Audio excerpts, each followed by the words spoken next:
to That Kevin Show with Kevin McCullough. Welcome back from Times Square in New York. Kevin McCullough, glad to be with you, having a bit of a serious conversation with former Ambassador, Senator, and Governor Sam Brownback.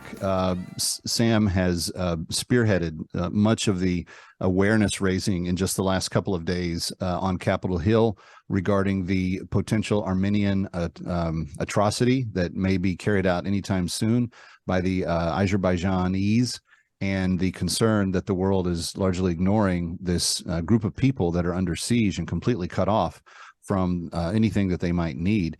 And Ambassador, we've talked with Joel Vanderkamp of CSI, and we've had some on the ground reports. So my listeners are a little bit more educated than the general public. But the truth is, no one's talked about this in a wide-reaching way. You were before Congress. What is going on the national and international efforts to address this? I think people are just waking up to it. I think the Christian Community International is just becoming aware of it.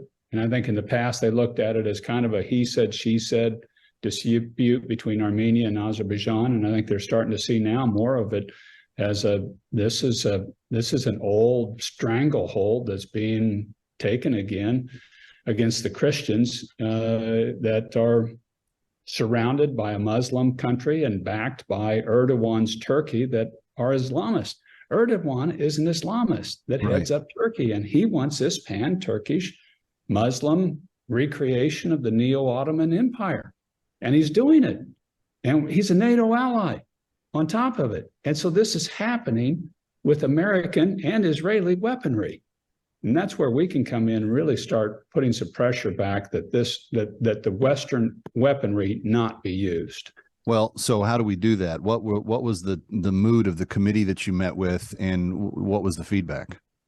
Well, the mood's to do something, and there's already a law in place. It's a Section 907 of the Freedom Support Act, and it says in it specifically, if Western weaponry, U.S. weaponry, is being used offensively against Armenia, then sanctions go immediately in place against Azerbaijan, and no more weapons get sold to it from the U.S. And we ought to push that for our allies and people like Israel. This is already in place. All it has to be is the Biden administration sign saying that the Section 907 waiver is not being met. The weaponry from the U.S. cannot go any further, no ammunition from us to Azerbaijan, because they're using these weapons in an offensive manner against. If they're propped up by Russia, though, what difference is that going to make ultimately?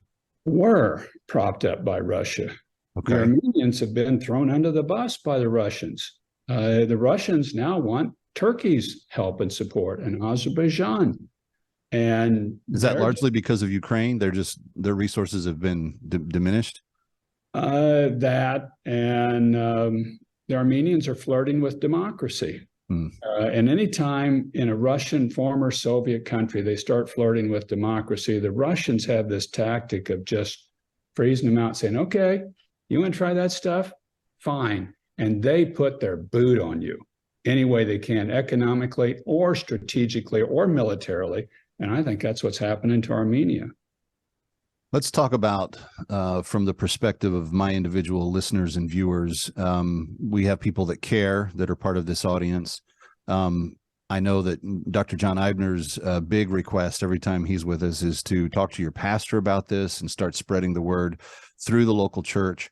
But what conceivably could American citizens do? What action steps could we take right now to assist your efforts to get Congress to move? Number one is pray. Lift this up as a matter of prayer. Number two, contact your member of Congress, asking them to put pressure on the administration to enact these 907 sanctions and Magnitsky sanctions against the Azeri leadership. And these are individual targeted sanctions against the leadership in Azerbaijan. And I think we ought to do it on Turkey as well. And also ask your member of Congress to pressure Israel not to send weaponry to Azerbaijan. I think those are tangible things that will make a key difference. And now is times of the essence, Kevin. If we put pressure now through the U.S. and our Congress to do this, I think we can head off this. I think the Azeris will back off of this blockade they've got against the 120,000 Christians in Nagorno-Karabakh. But it's not got to without happen now. pressure. It's got to happen now. It's Yeah. really it needs to move now, or this thing could get desperate pretty fast. Well, let me give a phone number real quick, friends. If you're listening or watching, we'll put it up on the screen as well. 202-224-3121, 202-224-3121. Kev, you have that phone number memorized. Yes, that's the Capitol switchboard. And from there, you can reach any senator or congressman's office. Ambassador Brownback, please come back and keep us posted on what's going on.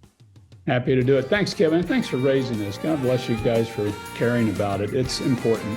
Absolutely. Coming right back from New York. Stay here. Ready or not, we'll be right back. That Kevin